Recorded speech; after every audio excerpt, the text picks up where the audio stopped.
Hello guys, इस video के अंदर हम बात करेंगे टाइप 2 हाइपर सेंसिटिविटी के बारे में। एक्चुअली ये जो टाइप 2 हाइपर सेंसिटिविटी होती है, इसके अंदर आप एक चीज ध्यान रखना, इसके अंदर हम फिक्स एंटीजन का यूज लेते हैं। मतलब सेल के ऊपर फिक्स होगा, वो फ्री एंटीजन नहीं होगा। ठीक है, तो हम इसकी मैकेनिज्म की बात करते हैं कि टाइप 2 हाइपर सेंसिटिविटी होती कैसे। सिंपल सी बात है, मैकेनिज्म बता रहा हूँ मैं इसके अंदर कि सपोज इट ये कोई सेल है, ठीक है, इसके ऊपर क्या है, ये एंटीजन है कोई, ठीक, कोई सेल है ये, मान लो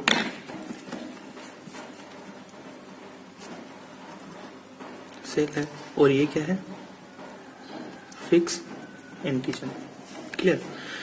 जब एंटीबॉडी इससे रिएक्ट करेगी, मतलब इस कंडीशन में टाइप 2 हाइपर सेंसिटिविटी में क्या होता है कि जब कोई भी सेल है उस पर कोई फिक्स एंटीजन है, इससे जब एंटीबॉडी रिएक्ट करती है तो इससे कॉम्प्लीमेंट जो सिस्टम होता है हमारी बॉडी के अंदर वो एक्टिवेटेड हो जाता है। ठीक है, जब कॉम्प्लीमेंट सिस्टम एक्टिवेट होता है तो इससे क्या होती है, तीन चीज होती है। कौन कौन सी होती है? एक होता है साइटोलाइसिस, एक होता है इन्फ्लामेशन और एक होता है कौन सा, फेगोसाइटोसिस। और ये किसके डिपेंडेंट होते हैं? Complement dependent. तो कॉम्प्लीमेंट जब एक्टिवेट होता है तो ये तीन काम करता है, तीन चीजें होती है। कौन कौन सी?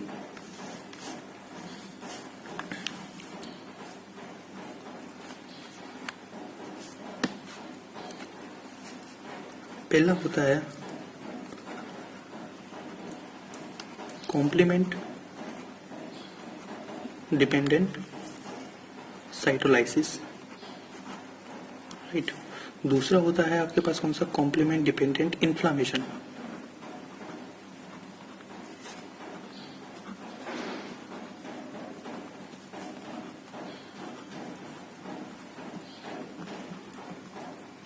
और तीसरा होता है कॉम्प्लीमेंट डिपेंडेंट फेगोसाइटोसिस।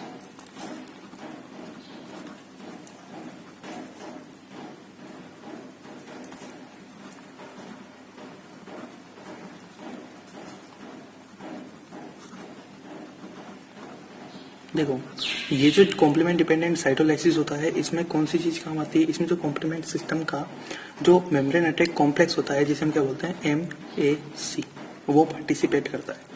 ठीक है, और MAC के अंदर कौन से प्रोटीन, कौन से कंपोनेंट होते हैं जो पार्टिसिपेट करते हैं? वो है C5 to C9, जो आप कॉम्प्लीमेंट सिस्टम में पढ़ते हो। और ये क्या करता है? ये सेल का लाइसिस कराता है। ठीक है, जो एंटीजेनिक सेल से या जो है सेल से टारगेट सेल, उसका क्या करते हैं, लाइसिस करते हैं। तो lysis of target cell. Clear. Next अगर हम बात करें कॉम्प्लीमेंट डिपेंडेंट इन्फ्लामेशन, तो इसमें कौन सा पार्टिसिपेट करता है? इसमें आपको पता होगा कि जो C3A और C5A, ये कॉम्प्लीमेंट सिस्टम के क्या है, पार्टिसिपेंट है। तो जब ये C3A और C5A जो होते हैं, ये कॉम्प्लीमेंट डिपेंडेंट इन्फ्लामेशन में पार्टिसिपेट करते हैं। ठीक है, और ये किसका काम करते हैं? ये काम करते हैं आपके कीमो अट्रैक्टेंट का। मीन्स ये जो है, जो आपकी जो ब्लड की सेल्स है, मतलब WBC, इनको क्या करते हैं, अट्रैक्ट करने का काम करते हैं। तो ये कीमो मीन्स जो न्यूट्रोफिल्स हैं, इनको अट्रैक्ट करने का काम करते हैं।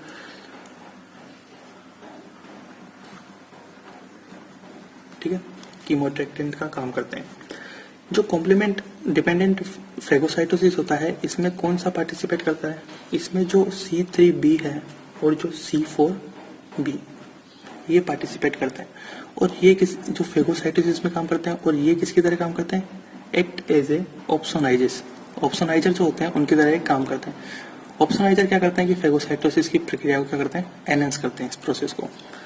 तो ये क्या काम करेंगे? एक्ट एज ऑप्सोनियंस की तरह बिहेव करते हैं। ठीक है, तो सेल का लाइसिस भी हो गया, फेगोसाइटोसिस की भी प्रोसेस हो गई, इन्फ्लेमेशन की प्रोसेस भी हो गई। ये होती है आपकी हाइपर सेंसिटिविटी। ठीक है, टाइप 2। अब हम इसके अंदर बात करते हैं कि जो मैंने बताया है फिक्स एंटीजन, इसमें क्या होता है, पार्टिसिपेट करता है। बट जो फिक्स एंटीजन होता है, ये कुछ जगह पर अप्लाई नहीं होता। कौन कौन सी चीजों पे? एक्सेप्ट, आपको इसमें तीन एग्जाम्पल ध्यान रखने पड़ेंगे। कौन कौन से? एक तो है कि जो एक्स्ट्रा सेलुलर मैट्रिक्स एंटीजन है, उनके अंदर ये अप्लाई नहीं होती है। जो बात मैंने बताई है वो अप्लाई नहीं होती है। ठीक है, एक्स्ट्रा सेलुलर मैट्रिक्स एंटीजन, इसके ऊपर ये बात अप्लाई नहीं होती है। दूसरी अगर हम बात करें कि जो एक्सोजिनस, मान लो सपोज बाहर से कोई एंटीजन आया है और वो आपकी सेल ने क्या किया है, एब्जॉर्ब कर लिया, ठीक है, और वो फिक्स एंटीजन का फॉर्म हो गया, तो उस पर भी ये बात अप्लाई नहीं होती है।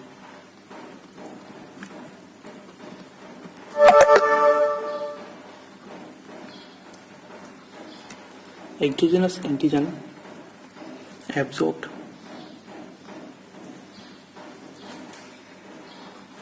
ऑन होस्ट सेल,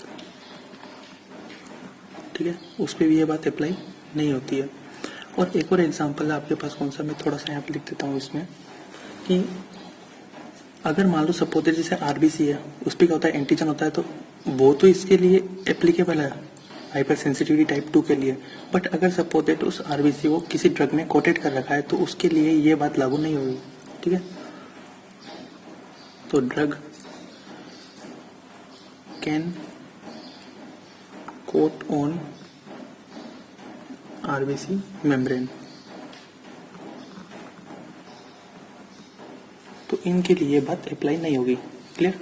अब हम नेक्स्ट इसके एग्जाम्पल की बात करते हैं। तो एग्जाम्पल में आपको क्या है, ट्रिक याद रखनी पड़ेगी। ट्रिक से क्या है, पूरा एग्जाम्पल हो जाएगा इसका। कौन कौन से एग्जाम्पल है,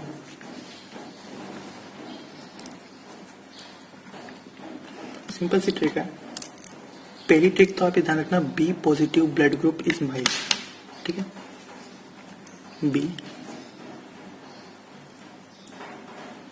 बी पॉजिटिव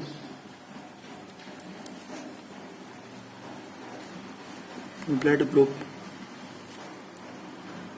इज माइल्ड, ठीक है।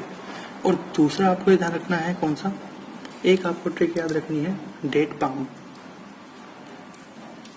DATE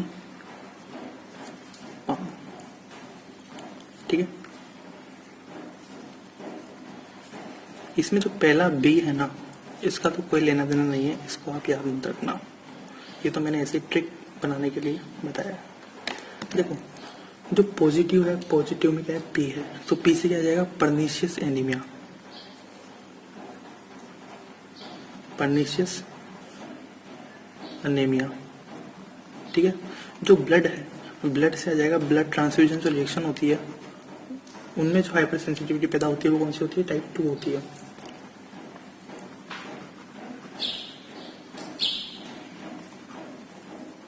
clear. जो ग्रुप है इसमें क्या क्या, जी, जी से क्या बन गया, एक तो है गुड पोस्चर सिंड्रोम, और एक एग्जांपल हो रहा है इसका, कौन सा, ग्रेव डिजीज, ठीक है। आई से बन जाता है ITP, ITP means idiopathic thrombocytopenic purpura,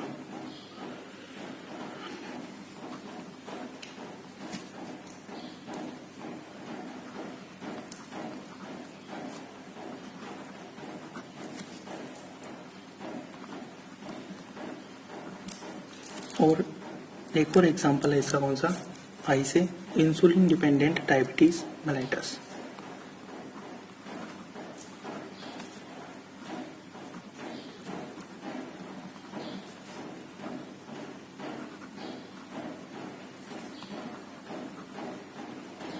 clear.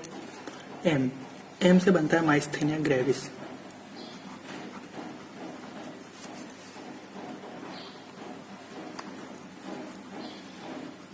ठीक है। डी से क्या बनता है, ड्रग इंड्यूस्ड हिमोलाइटिक एनीमिया,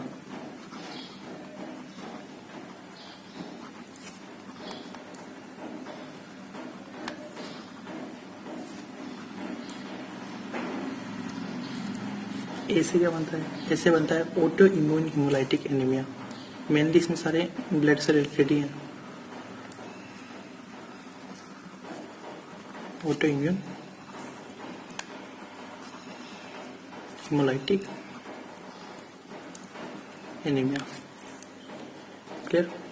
जो टी है, टी से सेम है, कौन सा, जो ब्लड ट्रांसफ्यूजन रिएक्शन है वही टी है, ठीक है। तो हम इसको यहाँ पे मत करो काउंट, ब्लड ट्रांसफ्यूजन रिएक्शन ही है, ई है, ई से आता है इरिथ्रोब्लास्टोसिस फिटेलिस, जो हम क्या बोलते हैं, जो नवजात के अंदर होता है, ठीक है।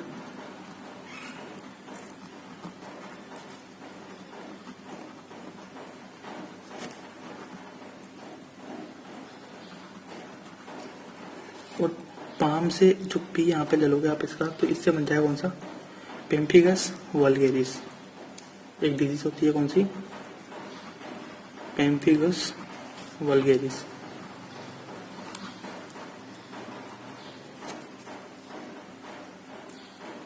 ठीक है, तो ये इसके एग्जाम्पल है जो आपको याद रखने पड़ेंगे। ये नीट की पीजी के हिसाब से भी इम्पोर्टेंट है और ऐसे भी इम्पोर्टेंट है।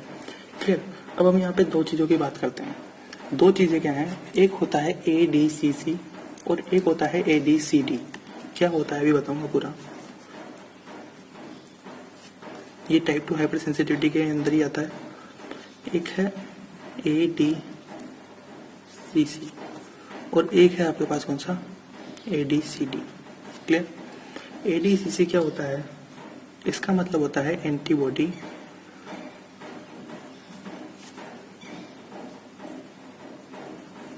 Dependent, antibody dependent cellular cytotoxicity. Clear. और जो ADCD है, इसका मतलब क्या होता है, antibody dependent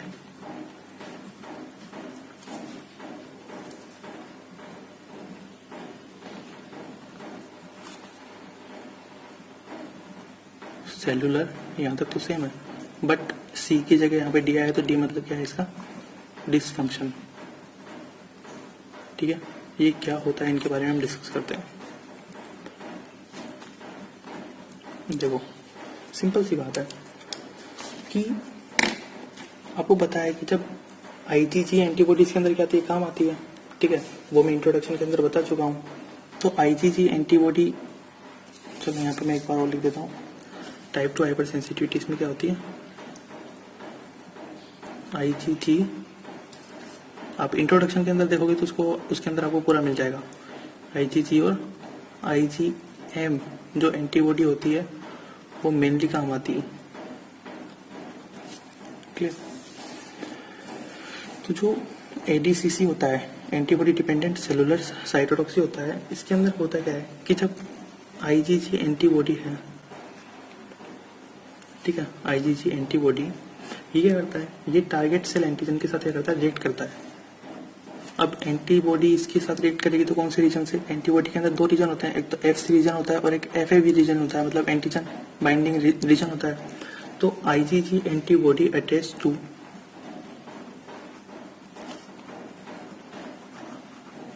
target cell antigen. ठीक है, किसके थ्रू, थ्रू FAB रीजन। ठीक है, बट इसका जो FC पोर्शन होगा, FC पोर्शन क्या होगा, फ्री रहेगा। जब FC पोर्शन फ्री रहेगा तो कभी कभी क्या होता है कि ये जो FC पोर्शन है ये NK सेल जो होती है, नेचुरल किलर सेल, इनके साथ क्या होता है, बाइंड हो जाता है। ठीक है, तो जो FC पोर्शन है,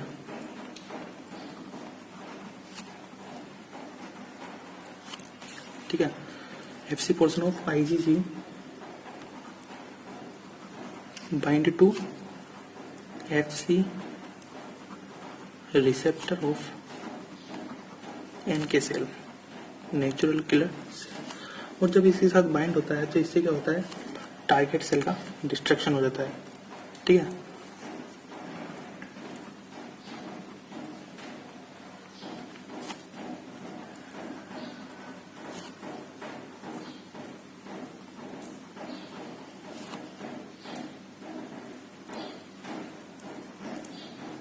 destruction of target cell.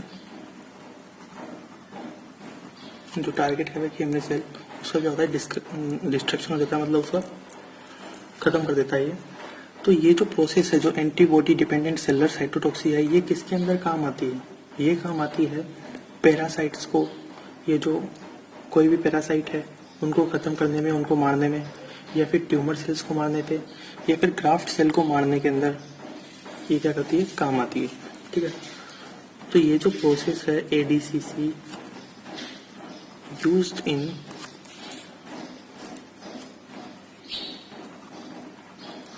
Killing and destruction of parasites, tumour cell and graft cell. Okay, अब हम बात करते हैं यहाँ पे हमारी एंटीबॉडी डिपेंडेंट सेलुलर डिसफंक्शन की। तो होती है इसमें क्या होता है कि जो एंटीबॉडीज, कुछ ऑटो एंटीबॉडीज का फॉर्मेशन होता है, जिसकी वजह से क्या होता है सेल के जो फंक्शंस होते हैं वो अलग तरीके के हो जाते हैं या फिर काम करना बंद कर देते हैं। एक्चुअली इसमें क्या होता है कि जो रिसेप्टर होते हैं, कुछ सेल्स के जो रिसेप्टर होते हैं वो या तो एक्टिव हो जाते हैं एंटीबॉडी के थ्रू या फिर जो है इनहिबिट हो जाते हैं एंटीबॉडी के थ्रू। अगर हम ADCC की बात करते हैं तो ये ऑटो एंटीबॉडी मीडिएटेड होती है। फिर नेक्स्ट अगर हम बात करें तो ये दो टाइप की होती है। ये जो प्रोसेस होती है ADCD antibody dependent cellular dysfunction, ये दो टाइप का होता है। एक होता है स्टिमुलेटरी और एक होता है कौन सा आपका इनहिबिटरी। ठीक है,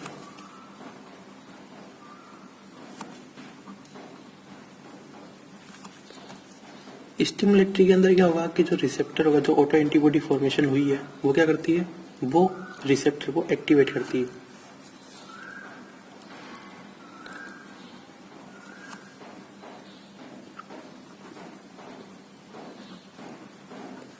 और इनहिबिटरी एडीसीडी में क्या होगा, ये रिसेप्टर को इनहिबिट करती है।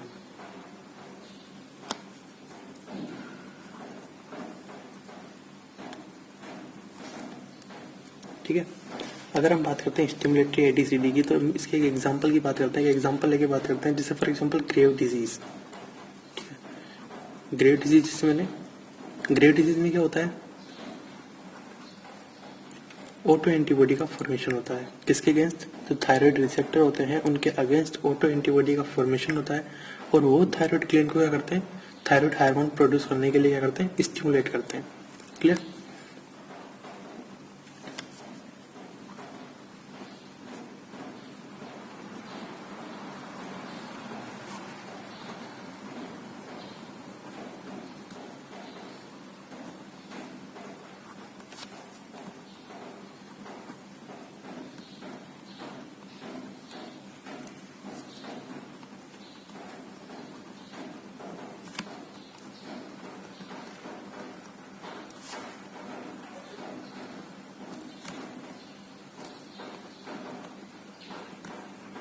To produce thyroid hormone. Clear.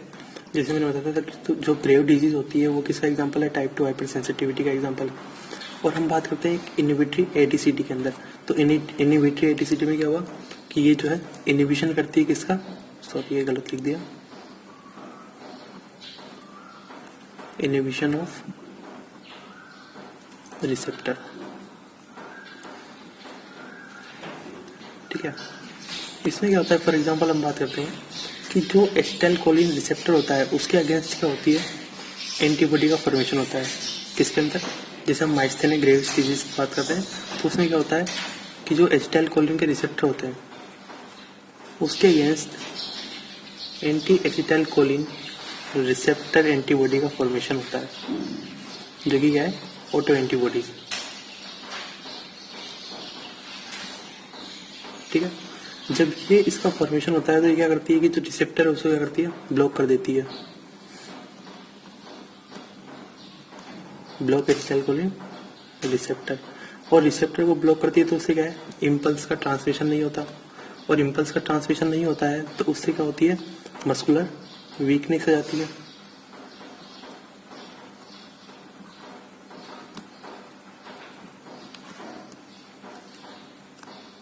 और मस्कुलर वीकनेस आने से क्या होता है, जैसे कि माइस्थेनिया ग्रेविस का जो है कैरेक्टरिस्टिक फीचर है, तो ये माइस्थेनिया ग्रेविस डिजीज होती है। क्लियर। तो ये आपकी जो है टाइप 2 हाइपर सेंसिटिविटी है, राइट। आप इसका स्क्रीनशॉट भी ले सकते हो। और thank you guys watching for this video. अगर आपको ये वीडियो पसंद आए तो इसको लाइक करो, शेयर करो और हमारे चैनल को सब्सक्राइब करो।